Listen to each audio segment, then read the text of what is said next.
recuerden siempre que esa muesca o esa caja debe ir siempre en el centro del vaso. Eso ya le estoy adelantando más o menos cómo son las técnicas ecográficas que vamos a abordar. Entonces, bueno, para recordar, el sistema superficial ya lo vimos, el profundo comprendería la vena subclavia. La vena subclavia se continúa como vena axilar y la vena axilar a su vez se divide en vena braquial o vena humeral, que en el pliegue del antebrazo pasa a ser radial, que va directamente hacia lo que sería la estructura del pulgar, ¿ok? A ese sentido, y la vena cubital o ulnar, que va a ser el quinto dedo de la mano. Le realizamos Doppler espectral y este es el sistema que capta. Fíjense cómo capta y fíjense cómo se comporta a nivel del sistema de la onda espectral. Una onda para el doctor Martín, una onda que es completamente monofásica, continua y negativa. ¿Ok? Por debajo de la línea base. Eso es lo que indica que es negativa.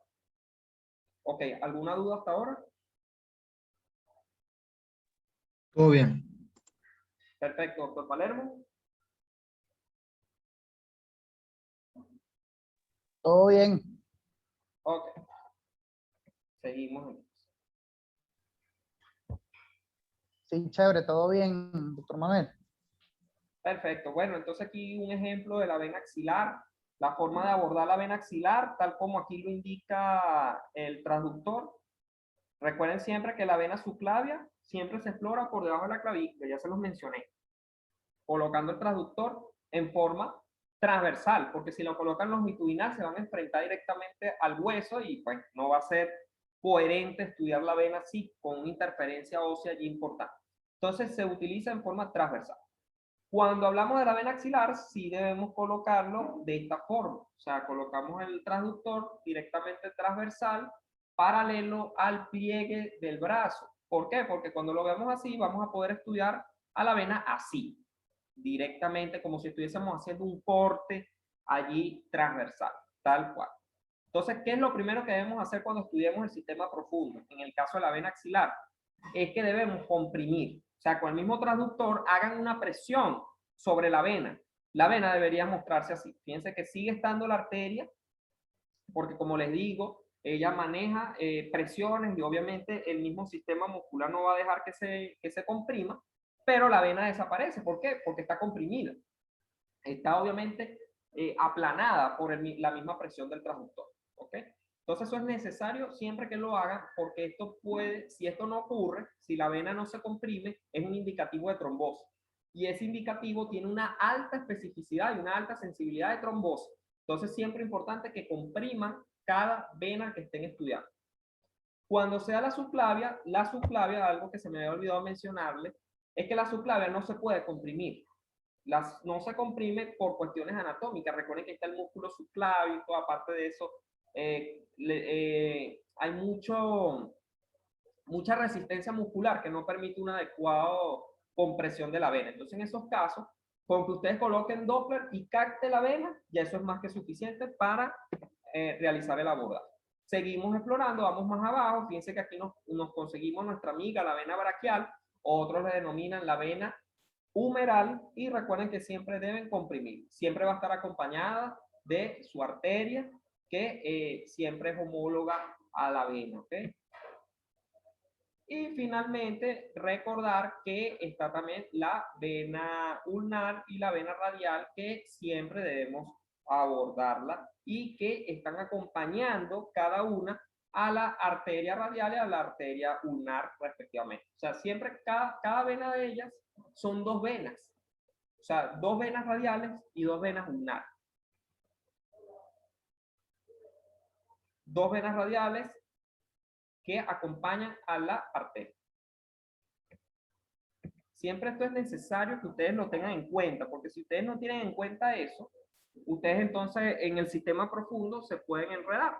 Pueden decir, bueno, pero ¿y estas dos venas dónde salieron? No, es que la anatomía normal. Toda vena radial son dos venas radiales que acompañan la arteria radial, dos venas ulnares que acompañan a la arteria ulnar, dos venas branquiales que acompañan a la arteria braquial, ¿ok? Entonces siempre recuerden comprimir. La compresión es básica. Ok. Bueno, ¿todo bien hasta el momento? ¿Tienen alguna duda?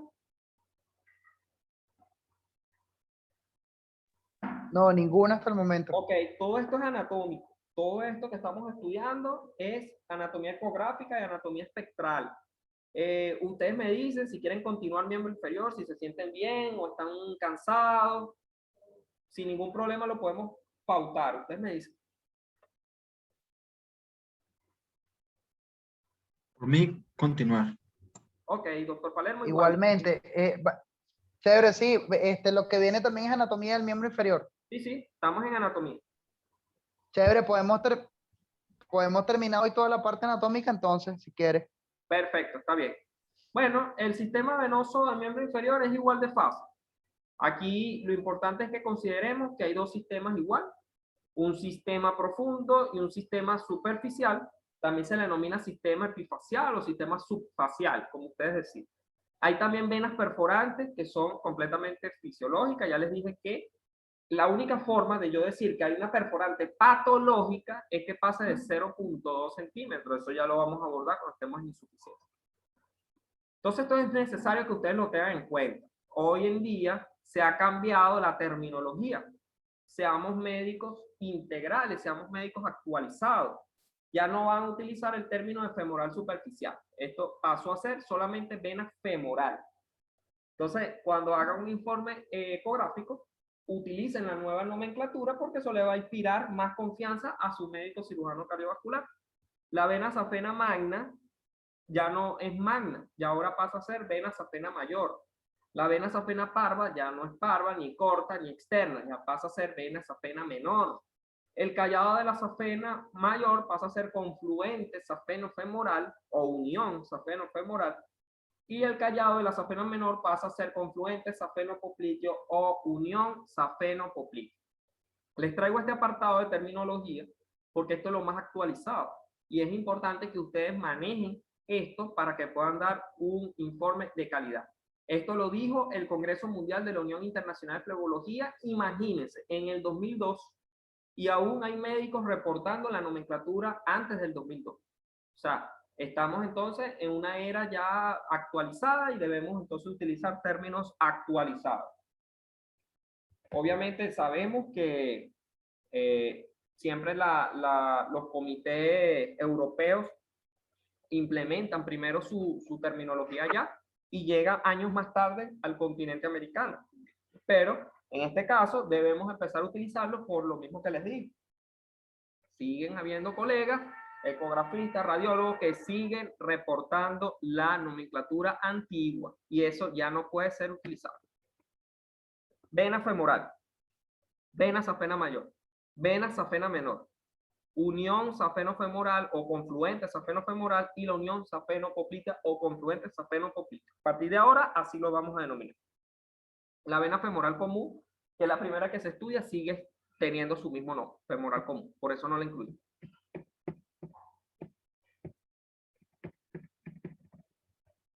Ok, el sistema venoso superficial. Las venas superficiales están localizadas en el tejido celular subcutáneo y no van acompañadas de las arterias. Era lo que le comentaba al doctor Palermo, que preguntó si el sistema venoso del miembro superior es igual al del inferior, y la respuesta es que no. Hay ciertas características importantes que la diferencia del sistema venoso superior. Y fíjense que el sistema venoso superficial está sencillamente acompañado de la vena safena mayor, ¿ok? La vena safena mayor, recuerden que, digamos que acompaña todo lo que es la porción medial, ¿ok? Del muslo, en caso, incluso hasta abajo, hasta la pantorrilla. Y la safena menor, recuerden que comienza a desemboca. Claro, obviamente, en cuestiones anatómicas es que desemboca, llega, pero en cuestiones de ecografía, recuerden que nosotros no vamos a examinar pacientes de los pies hacia arriba, como realmente se deben examinar las venas, sino que vamos desde la región inguinal hacia abajo. Entonces, en ese caso, siempre vamos a estudiar la vena de esa forma. La safena vamos a conseguirla, la menor, a nivel de la poplitea. A ese nivel es que ya ella comienza a observarse. obviamente porque desemboca allí. La válvula terminal localizada en la unión safeno-femoral normalmente de 1 a 2 válvulas subterminales a 1 o 2 centímetros de la desembocadura. Por lo general, este tipo de confluente safeno-femoral puede también tener insuficiencia. Se ha visto algunos casos en donde se reporta insuficiencia venosa de la safena o insuficiencia venosa de la femoral, pero no se reporta la insuficiencia de los confluentes. Y los confluentes también son necesarios porque ellos drenan directamente la vena femoral común. Entonces, si se altera esa confluente, probablemente se vaya a alterar más adelante la vena femoral común y las venas que le siguen. Recuerden que las posiciones del paciente al momento del estudio abarca las maniobras de cúbito supino, obviamente, donde va a tener ciertos grados de inclinación en la camilla, y también el proceso de bipedestación, como aquí lo tiene la doctora, y examina aquí este paciente masculino que claramente se ven unos trayectos venosos allí importantes. Esa es la forma adecuada de abordar. Si se aborda de forma de la bipedestación, les va a dar mucho más datos y le va a dar importancia porque la bipedestación, recuerden que se enfrenta el paciente directamente a las fuerzas de gravedad. Entonces, puede ser que en decúbito supino yo no vea ninguna insuficiencia, porque obviamente el paciente está acostado, pero cuando se para, se pone de pie, lamentablemente allí es donde el paciente, las válvulas no le responden por nada del mundo. Entonces, en esos casos, importante que coloquemos al paciente en bipedestación. Y fíjate que en este caso, fíjate que está la arteria femoral, está la vena femoral y aquí uniéndose a la misma estaría el ostium. La unión entre el confluente y la vena se le denomina ostium y no debe pasar de 3 a 5 milímetros. Si esta pasa de 3 a 5 milímetros, ustedes pueden decir que hay una dilatación y la dilatación ya comienza a ser un signo indirecto, un signo sutil de que el paciente pueda llegar a tener una insuficiencia más adelante. Empiecen a ver. ¿Te puedo hacer una pregunta? Sí, por supuesto, dime. No, pero termina la idea y al terminar la lámina yo te pregunto, doctor. Ok, bueno, piensa que tienen que examinar el sistema tanto anterior como posterior. Hay veces que el pie es en abducción y rotación externa, el pie apoyado y de rodillas semiflexionadas puede ocasionar también alteraciones patológicas de la vena y probablemente una vena que estaba normal en decúbito supino o el paciente acostado boca arriba va a tener una respuesta, pero cuando hacemos estas maniobras en bipedestación va a tener otra respuesta. Entonces, siempre importante, fíjense aquí, cómo el confluente safeno, que es este que observamos acá, lo vamos a observar porque va a estar por debajo inmediatamente de lo que sería el segmento epifacial, ¿sí? Y por encima del segmento subfacial, y ahí vamos a conseguir las venas. O sea, bastante sencillo de abordarlo y la forma principal es colocando el traductor en la región inguinal. Allí se explora. Inmediatamente, esto es tan sencillo que ustedes colocan el traductor y son uno de los vasos más grandes del cuerpo. Por eso que no va a ser tan difícil abordarlo, no es como una arteria renal, por ejemplo. En esos casos, esto es bastante fácil de identificar. Tal cual como decía el doctor Palermo, aquí sí se emplea el ojo de Osiris y esto es una forma muy fácil de identificarlo porque a través del mismo puede, puede recordarnos el ojo de Osiris y que cuando ustedes lo vean ya inmediatamente vamos a saber que ahí está el ángulo gastrocnemio tibial y a partir de ahí podemos comenzar a estudiar el sistema superficial. Ok, doctor, cuéntame. Chévere. Una pregunta, cuando vamos a informar, por ejemplo, hay una incompetencia de la válvula en la unión safenofemoral, en ese caso no habla, no decimos, o sea, cuando decimos insuficiencia de la válvula safenofemoral o decimos si es insuficiencia superficial o profunda. Como no, ahí está llegando el superficial al profundo, ¿cómo sería ahí el informe? No, tienes que decir que hay una insuficiencia a nivel de la unión. Ok, eso es lo que tengo que decir. No tengo que decir ni superficial ni profundo. No, porque recuerda que este confluente, tal como su nombre lo dice, está uniendo dos sistemas. Tú mismo lo acabas de decir. Entonces no podemos decir, no, en la unión del sistema superficial con profundo. No, o sea, lo que vas a decir es que hay en la unión safenofemoral, insuficiencia venosa a nivel de la unión safenofemoral o insuficiencia venosa a nivel de la unión safenopoplítea, por ejemplo. Pero importante que lo evalúen, porque este tipo de estructura nunca la abordamos, y me incluyo, hay veces que se olvida, pero no es el deber ser. Se debe estudiar el ostium, y el ostium es una estructura, ¿verdad?, de unión. Entonces hay que ver si no está dilatado, hay que siempre medirlo, porque el cirujano cardiovascular le encantan las mediciones, porque dependiendo de la medición va a poder hacer injertos vasculares más adelante, y bueno, va a ser mucho más fácil para él abordar al paciente. Ok. ¿Aclarado? Doctor Manuel, ¿y el ostium se mide exactamente a nivel de la unión entre la safena y la femoral o donde están las válvulas? Se mide así, mira.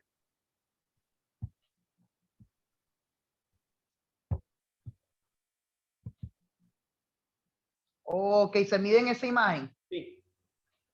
Ok, perfecto.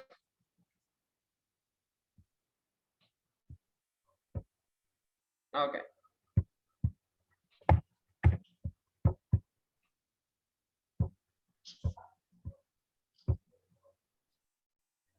Ok, bueno, con respecto entonces al sistema venoso profundo. El sistema profundo ya sabemos que está abarcado por la vena femoral común, la vena femoral, ya no vamos a decir femoral superficial, luego la vena superficial llega a un punto donde alcanza lo que sería la zona poplitea y se continúa como vena poplitea, y luego la vena poplitea, recuerda que forma el tronco tibio peroneo. Este tronco tibio peroneo a su vez tiene diferentes ramas que no se abordan en lo que sería el sistema de insuficiencia venosa profunda. O sea, siempre hay un protocolo. El protocolo internacional nos dice que exploremos la parte espectral hasta la apoplitea. O sea, no vamos a abordar más de allá. O sea, no es que vamos a estudiar. Recuerden que hay muchísimas venas. Luego viene la vena tibial anterior, luego viene la vena fibular, la vena tibial posterior. O sea, son muchísimas venas que ustedes no van a contar una por una para poder medir el espectral de ellas. Entonces se mide hasta apoplitea. Hasta aquí ustedes la van a medir. ¿Qué van a hacer? Después de medir la apoplitea, ok, pasan entonces al sistema, le piden al paciente que se coloque de pie, que se coloque mirando hacia la pared, es decir, de espalda hacia ustedes, y ahí ustedes terminan de comprimir todo lo demás y vean que no hay ningún tipo de trombo en el tronco tibio peroneo, ni tampoco en la safena menor ni en la mayor, ¿ok? Pero no midan insuficiencia a ese nivel porque ya no es tan importante medirlo allí si está alterado allá arriba. Si se lo pide el cirujano cardiovascular hacerlo, porque, oye, él sospecha de una tromboflebitis exactamente a nivel del tercio medio de la vena fibular, por ponerle un ejemplo. Oye, a ese nivel, entonces ustedes van y hacen un eco focalizado de esa vena y sin problema le identifican. O quiere una medida. Oye, quiero saber la medida de la safena menor y quiero saber si está competente en el paciente. ¿Por qué, doctor? Bueno, porque vamos a hacer un injerto vascular a la paciente. Ok.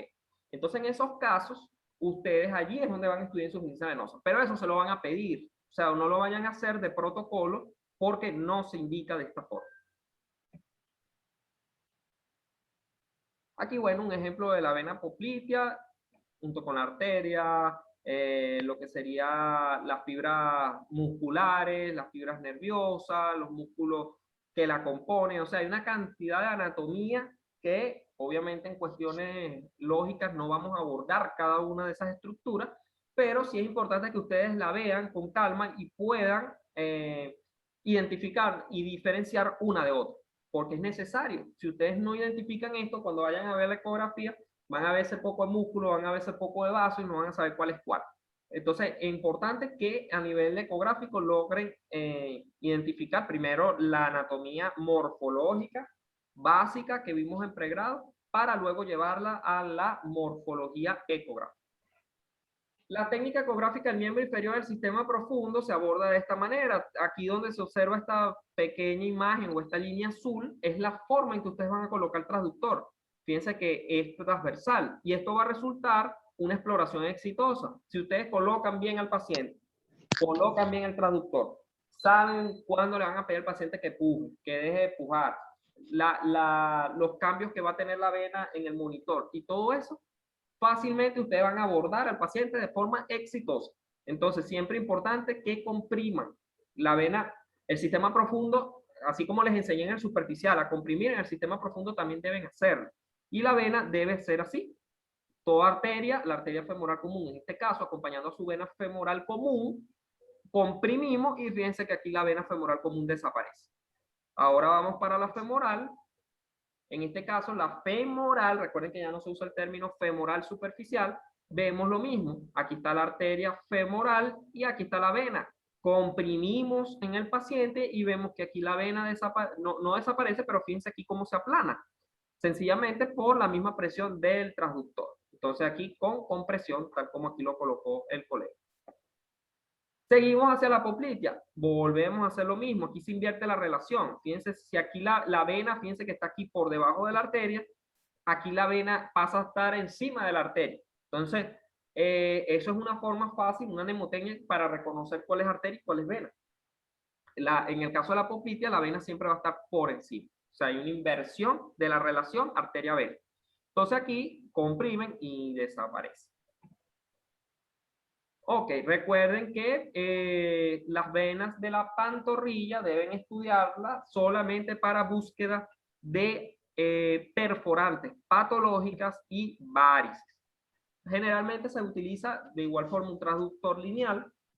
Nosotros los radiólogos utilizamos esas herramientas prácticamente para todas las partes del cuerpo, pero últimamente ya en países desarrollados en el término de radiología ya hay transductores lineales bastante potentes, incluso del mismo tamaño de la vena, para que ustedes vean la vena en tridimensional. O sea, ya hay un avance importante de esta tecnología en otros países, pero evidentemente eso no quiere decir que no podamos estudiar de la forma correcta a los que estamos acá en América. ¿Okay? Bueno, aquí más o menos una demostración de lo que es una vena comunicante. Fíjense aquí cómo está la fascia. Aquí están todo lo que serían las venas superficiales y fíjense cómo hay una vena comunicante entre una vena superficial y otra. Y hay también venas perforantes entre el sistema venoso superficial y el sistema profundo. Recuerden que esto es normal. ¿Cuándo ocurre un aumento de distensión de las venas perforantes? Bueno, cuando hay una incompetencia en el sistema profundo. ¿Por qué? Porque entonces pasa la vena, la sangre de esa vena profunda que está incompetente, pasa por la perforante para poder llegar al sistema superficial y poder drenar. Recuerden que el sistema superficial vamos a verlo como una ayuda para el sistema profundo cuando está insuficiente. Entonces, en esos casos, esa perforante se dilata, se ensancha, pero es de manera compensatoria. Entonces aquí, fíjense que hay otros tipos se le dan nombres propios.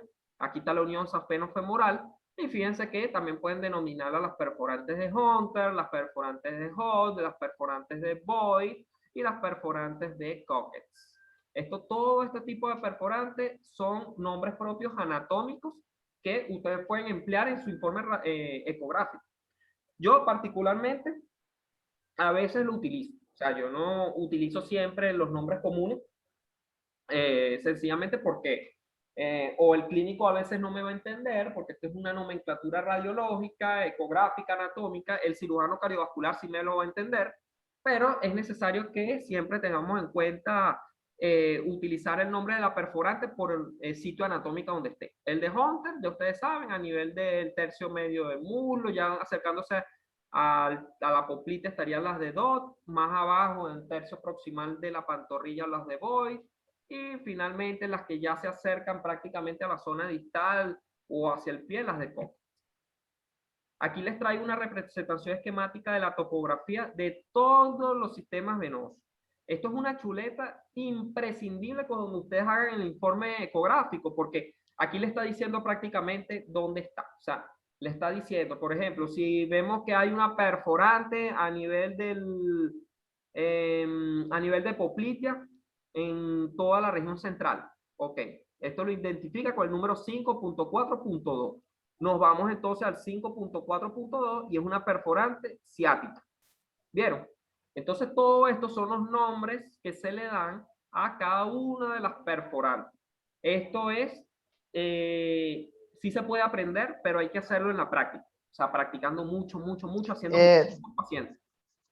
¿Sí? Chévere. Doctor Manuel, este sistema de, por ejemplo, de las perforantes, más que el de los otros de las de Boy y todo eso, podemos usar este sistema que nos está mostrando aquí para el informe. O sea, yo puedo poner en el informe fijándome en esto, así como usted decía ahorita, la asiática, por ejemplo, voy a informar una insuficiencia venosa a nivel de una perforante ciática. ¿Cómo lo pondría bonito en el informe? No, recuerda que no hay insuficiencia de perforante. Si la perforante está patológica, está insuficiente. Eso no estarías redundando si colocas que una perforante está insuficiente. Recuerda que las perforantes, cuando tú las reportas, las perforantes son fisiológicas, pero si tú las reportas es porque la perforante está patológica, ¿cierto? Si la Ok, perforante está ¿cómo se reportaría patológica, en el informe? si la perforante está Un ejemplo. patológica, está midiendo más de 0.2.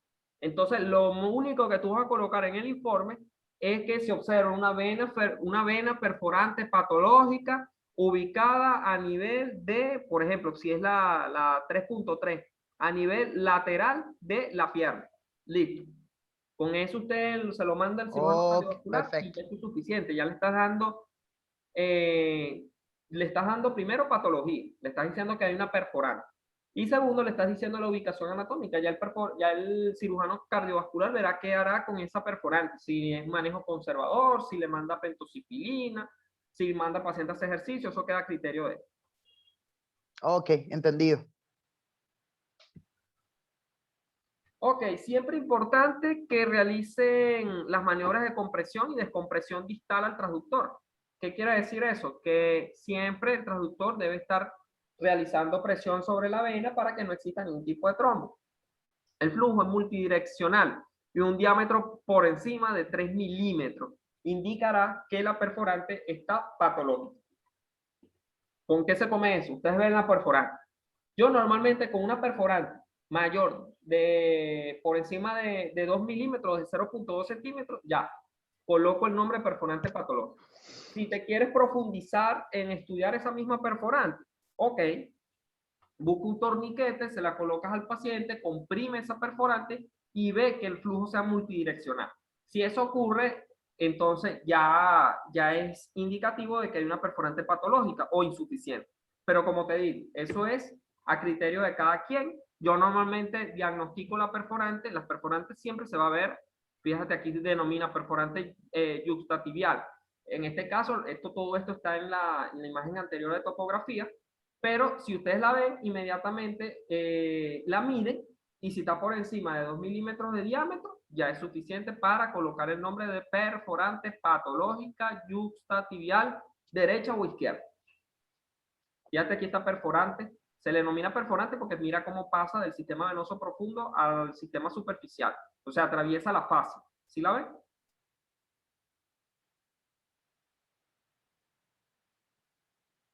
Sí, sí, perfectamente. Ok. Entonces, en ese caso, ustedes la miden y eso debe pasar de 2 3 milímetros.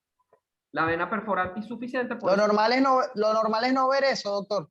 no, lo normal es que la veas. O sea, la ves así, como la Ok, primera imagen. Pero la ves menor de 2 milímetros. Eso es lo normal. ok.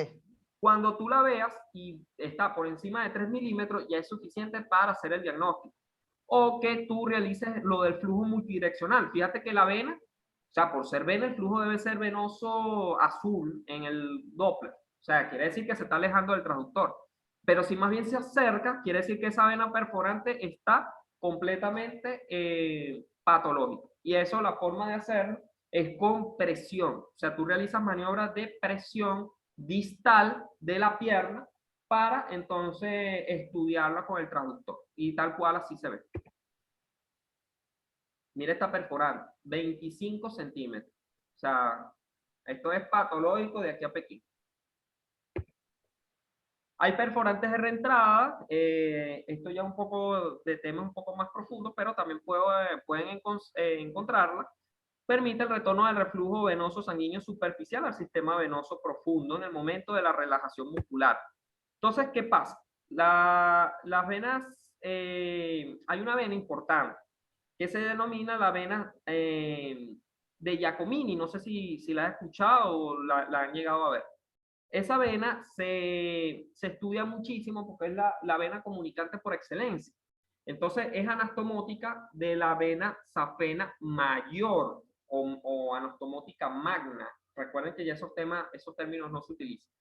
¿Qué ocurre? Lo normal, que su diámetro es de 1/3 de la vena safena menor y puede estar aumentada en casos en que hay reflujo de la safena mayor a la menor. Entonces, cuando ustedes estudien la vena comunicante de Giacomini, siempre en ese caso, recuerden que siempre la van a ver en continuidad con la vena safena menor, ¿ok? Previo a su afluencia poplitea, inmediatamente ese nivel la van a conseguir. Entonces, ¿qué ocurre? Ustedes allí van a medir, la van a medir y esa medición que tenga debe ser de 1/3 de la vena safena menor, ¿ok? Debe ser entonces mucho menos. O sea, si por ejemplo la vena safena menor, por ponerle un ejemplo, mide 9 milímetros, esta debe medir 3 milímetros. Es de 1/3 de la vena safena menor. ¿Cuándo se aumenta la vena de Giacomini? Si ustedes ven que está la vena de Giacomini del mismo diámetro de la vena safena menor, ya inmediatamente hay un proceso patológico de la misma. Entonces, esto nos puede llevar a que hay un aumento del reflujo de la safena mayor a la menor. ¿Ok? La vena Giacomini a veces se estudia, otras veces no se ve. Yo por lo general, en mi práctica clínica, la abordo solamente al menos que me lo pida el cirujano cardiovascular, pero del resto no lo abordo porque es una vena que hay que centrarse. O sea, hay que hacer un estudio especializado de ella. Ok, a la escala de grises, arteria, vena, al Doppler color, recuerden siempre que se va a alejar del transductor, por lo tanto se ve azul. Y al espectral, recuerden que es un flujo monofásico, negativo y continuo. Siempre utilizan el transductor lineal. En el caso de que sean mujeres obesas, pueden utilizar el transductor convex. Y siempre exploren lo que son las válvulas. Y también coloquen el flujo Doppler para identificar todo lo que sería el color de las mismas. El flujo, ya como le había explicado al doctor, es un flujo espontáneo. Se modifica con las maniobras de Valsalva y respiratoria, aumenta del flujo con la compresión distal. Esto cuando hablamos del torniquete. El flujo es no pulsátil, obviamente, y la compresibilidad es bastante importante por su dilatación. Por su elasticidad. Entonces, como es muy elástico, cuando ustedes realizan una compresión con el traductor, como lo vemos acá en esta representación gráfica, vean cómo la vena pasa a tener un diámetro menor por la misma compresión con respecto a la arteria. Cuando suelto la presión del transductor, vuelve otra vez a su forma original.